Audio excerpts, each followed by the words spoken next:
Hi everyone, it has been ages since I found time to do a video. I'm talking about 2 years maybe. We all start off with these grand ideas of doing YouTube videos and then we realize it's a lot harder than it is and it takes up a lot more time. However, I've got some time. Finally, I'm on leave and I want to show you some books that I have created as well. I started out as samples of individual pieces that I've now put together in books, and I use these in class. This one is my tie and dye book. I did tie and dye when I was in high school. In Jamaica, it was part of our textiles course. But when I went to England, it was something I never did. So when I came back to Jamaica and I started teaching, I found I was very unfamiliar with it. And I had to teach it again, so I had to go and do some research.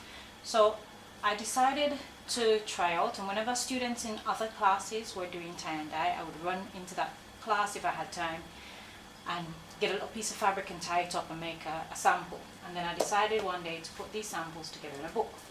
So I wanted this to be a teaching resource, and I wanted it to be something that I could kind of hand to students and they use for themselves, rather than having to come to me and keep saying, "Miss, how do I do this, how do I do that?"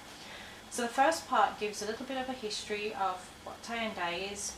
Talks over here about shibori, which is a Japanese version of tie and dye, and how it has come down through the ages into fashion, into hippie culture, and right down into modern fashion, high fashion and catwalks. Each of these pages then have a sample. Some of them are good, some of them not too good, but they were basically just practice for me.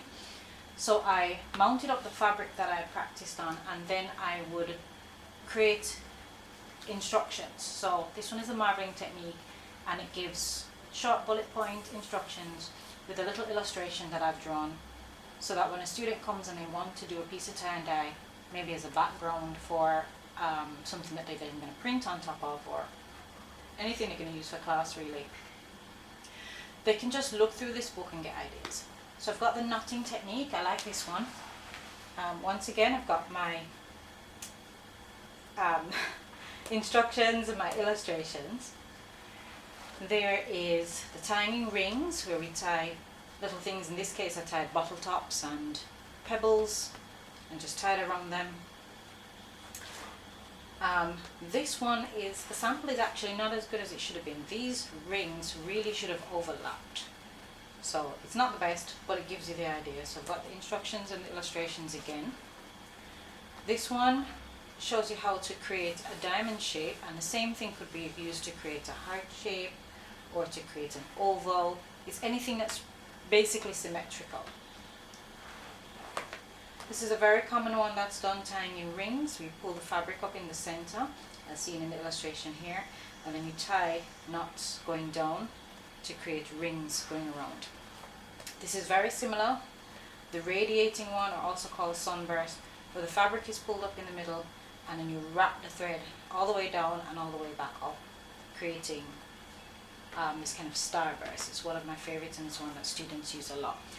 My spiral here is actually not very good. You can just about see the spiral. I still put the sampling because it was the only one I had, but to be honest, I've done better ones since, and I've had students who have come up with multicolored ones. You'll notice in these that it's just one color, and as I said, many of them were created when a teacher in another class was doing tie and dye, and I would just run into their class and grab a piece of fabric and dip it in if I wasn't teaching at the time.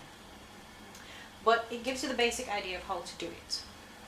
I've then branched into rolling, creating stripes, folding, pleating. So this one is also similar. There's no instructions on this page because it's created in a very similar manner to doing this.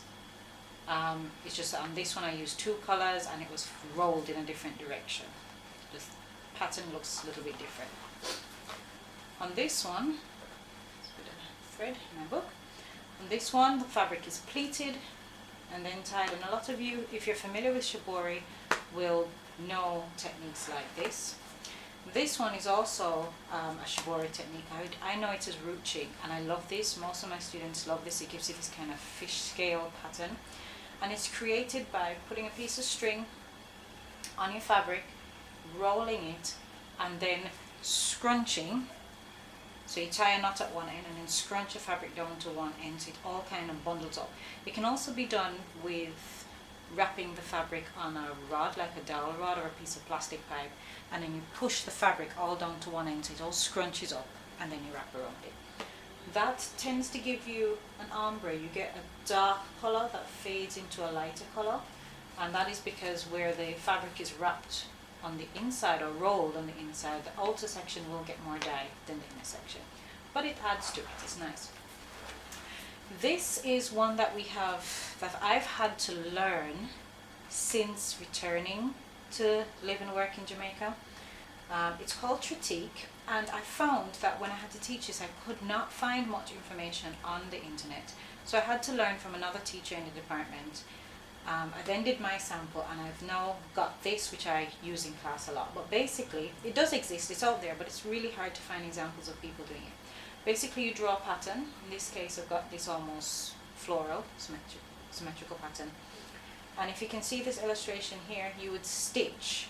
So you do 2 lines of stitching, leaving the end of the thread open on each end of the design. And then you pull that together and wrap it around. My design here is very basic, but I've seen people create faces, I've seen people make pictures. It works really well with something that's symmetrical, so you could just fold the fabric, not paper. Fold the fabric in half, and you could do the same design on both sides at the same time. That's one that my students love, but it is more time consuming and takes a little bit more effort to pull out all of that thread when you're finished. This one's looking at, once again, using 2 colors in this one. And of course you can add as many colors. For my tie and dye, usually dipping my fabric into the dyes, but of course you could pour the dyes on. There's lots of different ways, and there's many videos out there that you could go and look at to see.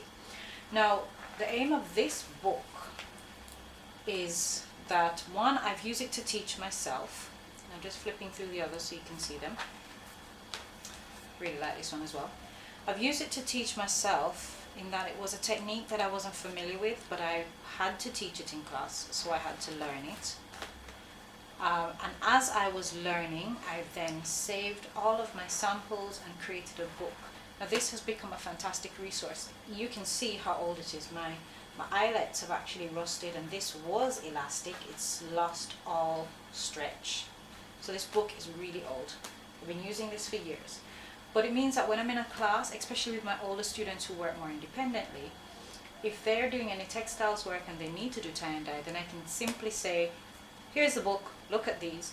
They pick a pattern that they like, they can follow the instructions, and they can go and teach themselves. I don't have to go around and teach this to each individual. If I'm doing tie and dye with the whole class, then it's also a fantastic resource that I can hold up in front of the classroom. I can pass it around and let students look at it.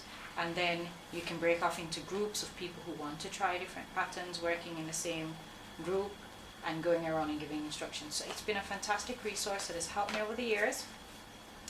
And I always believe that as a teacher, I have to continue learning as well. So I just wanted to show this book to you. I've got some other sample books, others to do with textiles, one to do with ceramics, some to do with weaving, and I'm going to be showing them to you in the next video. Okay, so don't forget to subscribe, press that notification button. I don't have videos coming up very often, but if you have that on, then at least you'll know when my videos are out. And yeah, we're learning together. We continue to learn. Enjoy your day. Bye.